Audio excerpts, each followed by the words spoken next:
अब हम लोग प्रशांत महासागर के अंदर जो जलधाराएं हैं, इन जलधाराओं के बारे में पढ़ेंगे कि ये कैसे कैसे जलधाराएं चलती हैं। इसको भी हम लोग क्या करेंगे, दो भागों में बांट लेंगे, नॉर्थ पैसिफिक, ठीक है, और साउथ पैसिफिक। उत्तरी प्रशांत महासागरीय जलधाराएं और दक्षिणी प्रशांत महासागरीय जलधाराएं।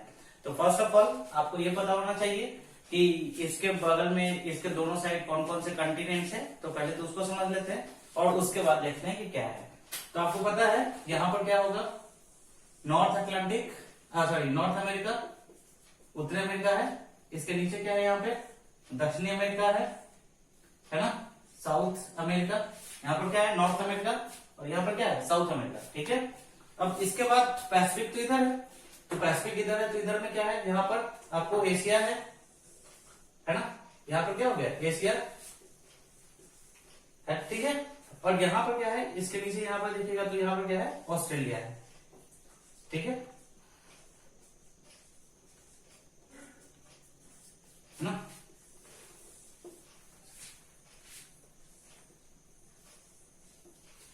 ठीक है, north America, south America, Asia और ऑस्ट्रेलिया। इसके बीच में ये क्या हो गया, ये हो गया आपका प्रशांत महासागर, यानी कि पैसिफिक ओशियन, ठीक है। ये हो गया आपका नॉर्थ पैसिफिक और ये हो गया आपका साउथ पैसिफिक। डन। अब इसके बाद देखना है कि नॉर्थ पैसिफिक में कैसे हवाएं चलती हैं और साउथ पैसिफिक में कैसे जलधाराएं चलती है और साउथ पैसिफिक में कैसे जलधाराएं चलती है, इसके बारे में समझते हैं। फर्स्ट ऑफ ऑल कहां से स्टार्ट होगा, ये भी स्टार्ट होगा इक्वेटर के पास से। और इक्वेटर के पास सबसे पहले जो जलधाराएं चलती है, मैंने आपको बताया था, उसे क्या कहा जाता है, इक्वेटोरियल करंट। तो यहां पर भी एक जलधाराएं चलेंगी, ठीक है, जिस जलधारा को क्या कहा जाएगा, पैसिफिक इक्वेटोरियल करंट कहा जाएगा, ठीक है। मतलब कि भूमध्य रेखीय हवाएं, ठीक है, इक्वेटोरियल करंट। और जब ये हवाएं चलेंगी तो मैंने बताया था कि नॉर्थ हेमिस्फीयर में किस डायरेक्शन में चलेंगी, तो क्लॉकवाइज डायरेक्शन में, समझ रहे हैं। तो क्लॉकवाइज डायरेक्शन में ये क्या हो गया, यहाँ पर ये इक्वेटोरियल करंट हो गया।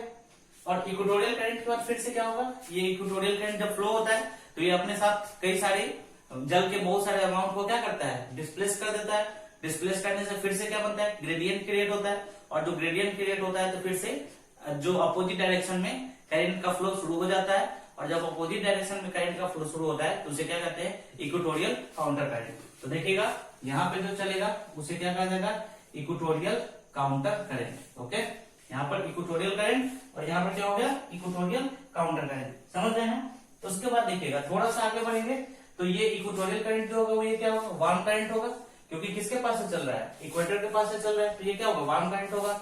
और ये भी क्या होगा, वार्म करंट होगा।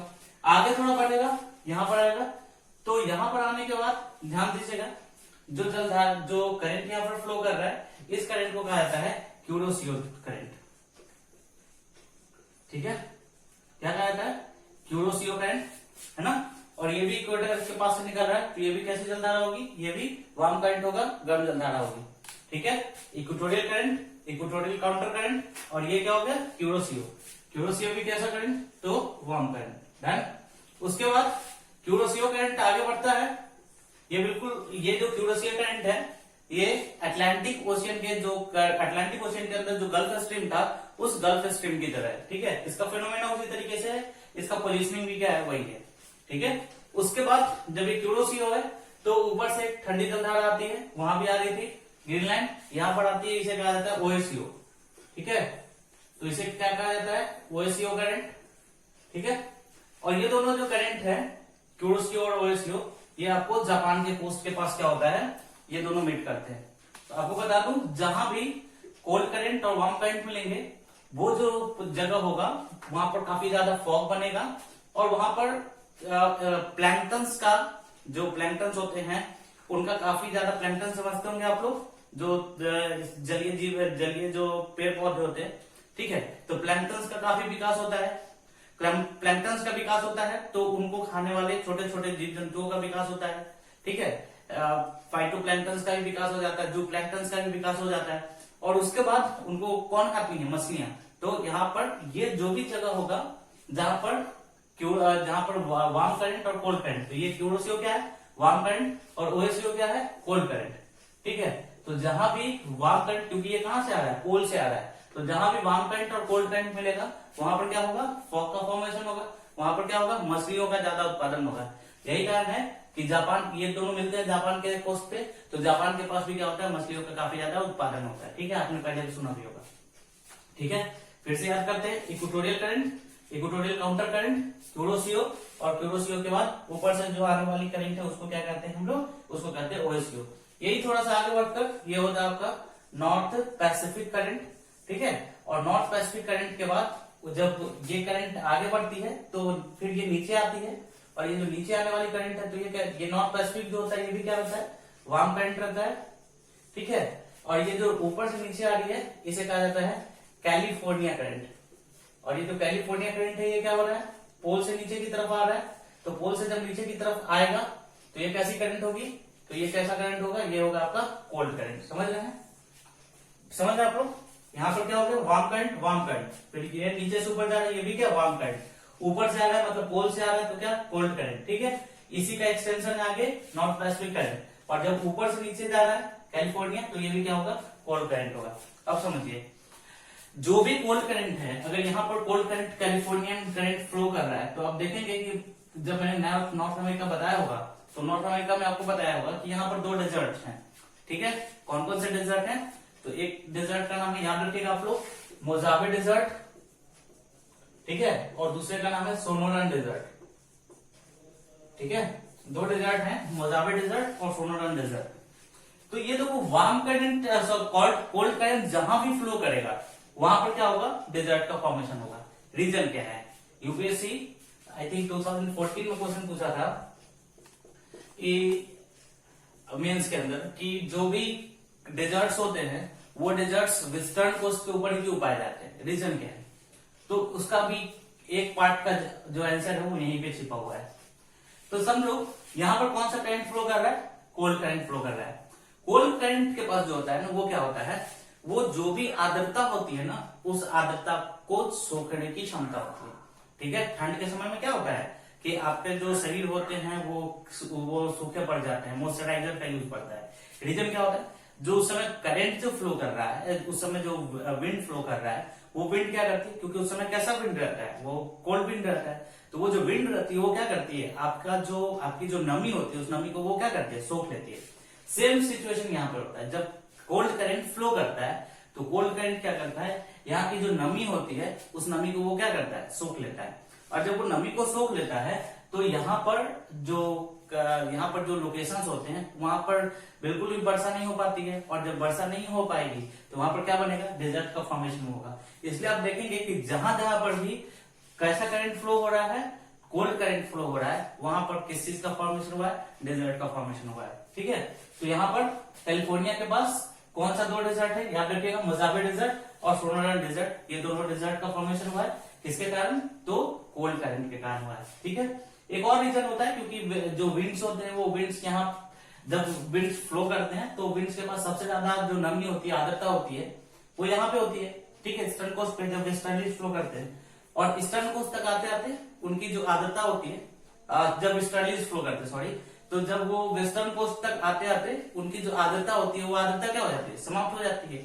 क्योंकि आर्द्रता उनकी समाप्त हो पाती है तो यहाँ पर जब वो पहुंचते हैं तो किसी भी तरीके की बारिश जो होती है वो नहीं करा पाते हैं, और चूंकि वो किसी तरीके की बारिश नहीं करा पाते हैं इसलिए यहाँ पर क्या होता है, यहाँ पर आपको एकदम जो है सूखा प्रभाव हो जाता है। तो दोनों रीजन है, पहला रीजन एक तो विंड्स का फ्लो, और दूसरा जो मेन रीजन है, जो इंपॉर्टेंट रीजन है वो कोल्ड करंट का मूवमेंट। ठीक है, तो ये हो गया आपका कौन सा, ये हो गया आपका नॉर्थ पैसिफिक ओशन। ठीक है, अब हम लोग चलते हैं कहां पे, तो साउथ पैसिफिक में। तो देखिए जैसे यहाँ पर इक्वेटोरियल करंट फ्लो कर रहा था, यहाँ पर भी इक्वेटोरियल करंट। ठीक है, तो यहाँ पर क्या होगा, साउथ इक्वेटोरियल करंट होगा। यहाँ पर जो करंट फ्लो हुआ उस करंट का क्या नाम होगा, साउथ इक्वेटोरियल। और यहाँ पर मैंने बताया था कि यहाँ पर क्लॉकवाइज चलता है, यहाँ पर क्या है, एंटी क्लॉकवाइज चलता है। ठीक है, तो यहाँ से जो करंट निकलेगा वो कैसे होगा, साउथ इक्वेटोरियल करंट। ठीक है, और ये कैसे चलेगा, एंटी क्लॉकवाइज चलेगा। समझ रहे हैं। इसके बाद देखिएगा ये ऑस्ट्रेलिया के ईस्टर्न कोस्ट पे यही करंट आगे जब बढ़ता है तो तो ऑस्ट्रेलिया के ईस्टर्न कोस्ट में पहुंचता है तो इसको क्या कहा जाता है, ईस्ट ऑस्ट्रेलियन करंट कहा जाता है। अब समझिए, साउथ इक्वेटोरियल करंट कहां से निकल रहा है, इक्वेटर से, कैसा होगा, कैसा होगा, फार्म करंट होगा, यही आगे बहुत बड़ा नाम क्या है, ईस्ट ऑस्ट्रेलियन करंट, ठीक है, ऑस्ट्रेलिया के ईस्टर्न कोस्ट पे कैसा होगा, क्योंकि यही इसी का एक्सटेंशन है, तो ये कैसा होगा, ये भी वार्म करंट, ये भी कैसा करंट है, वार्म करंट, ठीक है। अब नीचे से आते हैं, तो नीचे से आपको याद है यहां पर करंट फ्लो कर रहा था, जो कि सब सारे जगहों पे था, ये करंट जो फ्लो कर रहा था वो सारी जगहों पे फ्लो कर रहा था, याद है आपको, तो वही करंट जो है वो सारी जगह पे फ्लो कर रहा है, और इस करंट का क्या नाम है, तो इसका नाम है ड्रिफ्ट, ठीक है, जो कि कहां से, किसके पास से फ्लो करता है, आपको पता है नीचे क्या है, अंटार्कटिका, तो अंटार्कटिका के पास से फ्लो करता है, तो ये जो है ना आपको वेस्ट, इसको कहते हैं वेस्ट विंड ड्रिफ्ट, और ये कैसा होगा, अंटार्कटिका के पास से फ्लो कर रहा है तो ये कैसा होगा, ऑब्वियस सी बात है कोल्ड करंट होगा, तो यहां से वेस्ट विंड ड्रिफ्ट जो है ना फ्लो करना शुरू होता है, ऊपर से नीचे आया, ठीक है, और यहां से वेस्ट विंड ड्रिफ्ट जो है फ्लो कर रहा है। उसके बाद यही वेस्ट विंड ड्रिफ्ट जब आगे बढ़ता है, तो आगे बढ़ने के बाद यहाँ पर इस करंट को क्या कहा जाता है, पेरू करंट, पेरू करंट, या फिर इसी को कहा जाता है हम्बोल्ट करंट, याद रखिएगा, पेरू करंट और हम्बोल्ट करंट काफी महत्वपूर्ण है, पेरू या हम्बोल्ट करंट, क्यों, क्योंकि जो पेरू करंट और हम्बोल्ट करंट है, इसी के पास एक डेजर्ट अवस्थित है, मैंने आपको बताया था जब मैं साउथ अमेरिका बता रहा था आपको, यहाँ पर एक डेजर्ट है, डेजर्ट का क्या नाम है, डेजर्ट का नाम है अटकामा डेजर्ट, ठीक है, ये अटकामा डेजर्ट के बारे में क्या मैंने आपको बताया था कि ये वर्ल्ड का सबसे ड्राइएस्ट डेजर्ट है, रीजन क्या है, ये जो पेरू करंट है ना, पेरू करंट काफी स्ट्रॉन्ग है, काफी ज्यादा ठंडी है, और ये यहाँ की जितनी भी आर्द्रता होती है, इस आर्द्रता को वो क्या करता है, सोख लेता है, कोल्ड करंट, जैसे यहाँ पर क्या था, कैलिफोर्निया था, उसी तरीके से कोल्ड करंट जो है इसकी सारी आर्द्रता को क्या करता है, सोख लेता है, और सोखने के कारण यहाँ भी क्या होता है, डेजर्ट का फॉर्मेशन हो जाता है। तो ये हमने पूरा किसके बारे में देखा, पैसिफिक करंट के बारे में, पैसिफिक ओशियन के करंट के बारे में हमने पूरा पढ़ लिया है, ठीक है। इसके बाद हम लोग स्टार्ट करेंगे कौन सा, तो इंडियन ओशियन करंट। अब हम लोग हिंद महासागर की जलधाराओं के बारे में पढ़ेंगे, ठीक है। तो सबसे पहले यहाँ पर हिंद महासागर की जलधाराएं, देखिए हिंद महासागर की जो जलधाराएं हैं, ये जलधाराएं अन्य जलधाराओं से थोड़ा सा अलग है, क्योंकि और जो भी ओशियन है वो पूरी तरीके से ओपन है, खुला हुआ है, लेकिन हिंद महासागर जो है आप देखेंगे कि ऊपरी भाग में जो नदर्न साइड है उसमें इंडिया और जो साउथ वेस्ट एशिया है, सॉरी साउथ ईस्ट एशिया है, उससे वो क्या है, ढका हुआ है। पहले तो समझते हैं कि है कौन कौन सा कंटिनेंट यहाँ पे और कैसे कैसे है। तो यहाँ पर तो हो गया आपका अफ्रीका एक, ठीक है, यहाँ पर क्या होगा, मेडागास्कर, याद होगा मैंने बताया था, अफ्रीका, यहाँ पर क्या हो गया, मेडागास्कर, ठीक है। उसके बाद यहां पर इंडिया हो गया, और इंडिया के बाद ये साउथ ईस्ट एशिया हो गया, ओके, और यहां पर क्या हो गया, ऑस्ट्रेलिया, है ना, ये क्या हो गया, इंडिया, एशिया पूरा हो गया, राइट। समझते हैं, फर्स्ट ऑफ ऑल देख लेते हैं किसके बारे में, तो हम लोग देख लेते हैं आपको यहाँ पर इंडियन ओशियन के ये वाला पार्ट जो हो गया वो क्या हो गया, यहाँ पर आपको और वेस्ट एशिया हो गया, नॉर्थ मतलब उत्तरी इंडियन ओशियन, ये वाला पोर्शन, और ये क्या हो गया, साउथ।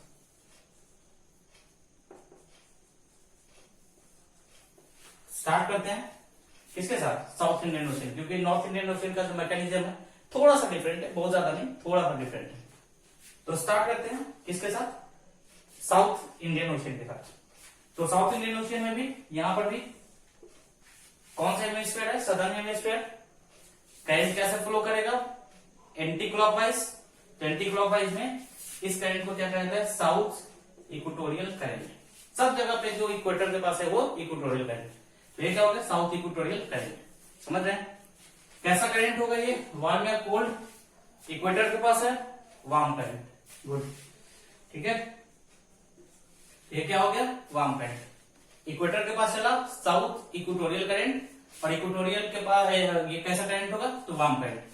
अब ये आगे बढ़ता है, और आगे बढ़ने के बाद ये दो पार्ट में बढ़ जाता है, एक पार्ट मेडागास्कर के अंदर और एक पार्ट इधर की तरफ से।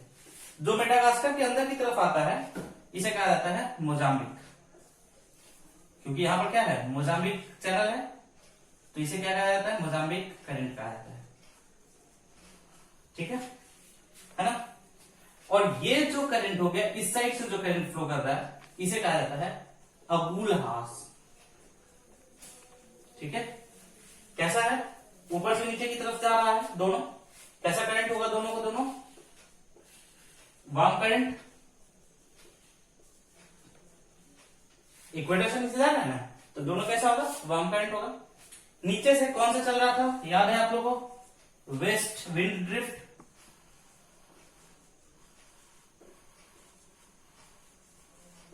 वेस्ट विंड ड्रिफ्ट, ये वेस्ट विंड ड्रिफ्ट चलेगा, ये कैसा करंट होगा, वेस्ट विंड ड्रिफ्ट कैसा होगा, नीचे क्या है, नीचे अटलांटिक ये अंटार्कटिका है, तो अंटार्कटिका के पास से चल रहा है, तो ये कैसा होगा, कोल्ड करंट होगा। ठीक है, यही कोल्ड करंट जब आगे बढ़ता है तो यहां पर ऑस्ट्रेलिया के वेस्ट में है, तो ऑस्ट्रेलिया के वेस्ट में क्या होगा, वेस्ट ऑस्ट्रेलियन करंट। और ये जो वेस्ट ऑस्ट्रेलियन करंट होगा ये कैसा करंट होगा, कैसा करंट होगा, ये नीचे से ऊपर जा रहा है, किसका पार्ट है, वेस्ट विंड ड्रिफ्ट का पार्ट है, कैसा हो जाएगा, कोल्ड करंट होगा। तो कैसा करंट, कोल्ड करंट, समझ रहे हैं। अब ये कोल्ड करंट है तो यहां पर क्या होगा, जहां पर भी कोल्ड करंट वहां पर कैसा क्या बनेगा, वहां पे मरुस्थल डेजर्ट। तो ऑस्ट्रेलिया का जो वेस्टर्न पार्ट है वो क्या है, मरुस्थल है। यहाँ पर कई सारे डेजर्ट्स हैं, रीजन में पहले ही बता चुका हूं, क्योंकि ये क्या करता है, कोल्ड करंट क्या करता है, जो वहां की नमी होती है उस नमी को वो क्या करता है, सोख लेता है। तो यहाँ पर कौन कौन से डेजर्ट्स हैं, याद कर लो आप लोग, सैंडी डेजर्ट, तनामी डेजर्ट, ठीक है, गिब्सन डेजर्ट, सिम्पसन डेजर्ट, ये सारे डेजर्ट्स जो है वो कहां पे है, ऑस्ट्रेलिया के वेस्टर्न साइड में। ठीक है, तो ये हो गया आपका पूरा एक पूरा का पूरा मैकेनिज्म।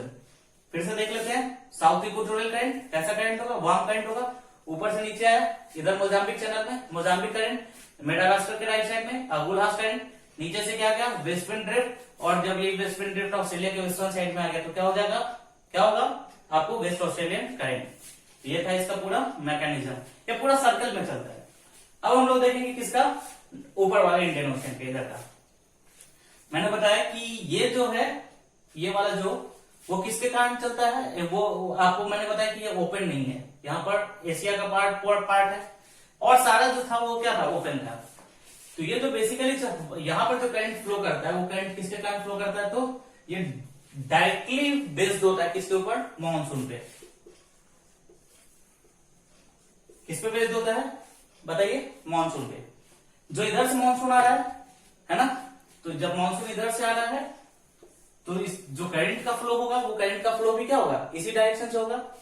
अब इस डायरेक्शन से हो रहा है तो इसका नाम क्या होगा, सो देखो यहाँ पर क्या है, वेस्ट है, यहाँ पर क्या है, साउथ है। तो यहां से जो करंट जा रहा है इस करंट को क्या कहा जाता है, साउथ वेस्ट करंट कहा जाता है। ठीक है, दक्षिणी पश्चिमी जलधारा। ठीक है, यहां सब जगह। और जब यही करंट क्या होता है, आपको पता होगा कि मानसून फील्ड क्या होता है, रिटर्न होता है, तो रिटर्न हो रहा है ये, तो इस समय इसको क्या कहा जाता है, इसे कहा जाता है, देखिए ये क्या हो जाएगा, नॉर्थ, और ये ईस्ट, इसे कहा जाएगा नॉर्थ ईस्ट करंट। तो यहां पर ये डायरेक्टली किस पे बेस्ड होता है, ये डायरेक्टली बेस्ड होता है आपको मॉनसून के मैकेनिज्म पे। ठीक है, तो इधर से जो करंट जा रहा है उसे साउथ वेस्ट करंट, और जो वापस आ रहा है उसे नॉर्थ ईस्ट करंट कहते हैं। आई होप कि आपको मैंने सारे जितने भी ओशियंस थे, जितने भी महासागर थे, इन सारे महासागरों के अंदर जो भी जलधाराएं चल रही हैं इन सब के बारे में बताया। अब आई होप कि आपको याद हो गया होगा, नहीं हुआ तो एक बार और रिवाइज कीजिए। बस आपको सिंपली याद ये रखना है कि जो इक्वेटर से चलेगा वो गर्म होगा, जो पोल से चलेगा ठंडा होगा, और जब नदर्न हेमिस्फीयर में इक्वेटर से चलेगा तो वो क्लॉकवाइज डायरेक्शन में होगा, सदर्न हेमिस्फीयर में चलेगा तो वो एंटी क्लॉकवाइज डायरेक्शन होगा। That's it. और इसके बाद उनके आसपास के नामों से, जैसे ऑस्ट्रेलिया तो वेस्ट ऑस्ट्रेलियन, मोजाम्बिक तो मोजाम्बिक यहाँ पे है तो मोजाम्बिक चैनल, तो मैप से भी काफी सारी चीजें आप इसको लर्न कर सकते हैं। ठीक है, तो आप क्वेश्चन बनाइए, अगले बार मैं आऊंगा तो आपको क्वेश्चन भी इस टॉपिक से लेकर आऊंगा और देखते हैं आपसे बनता है कि नहीं। तब तक आप इसको रिवाइज कीजिए। एनसीईआरटी 11th क्लास के 12 ये जो 11th क्लास का एनसीईआरटी है भौतिक भूगोल के मूल सिद्धांत, उसके आपको सेकंड लास्ट चैप्टर में दिया हुआ है, उसको पढ़िए। Thank you.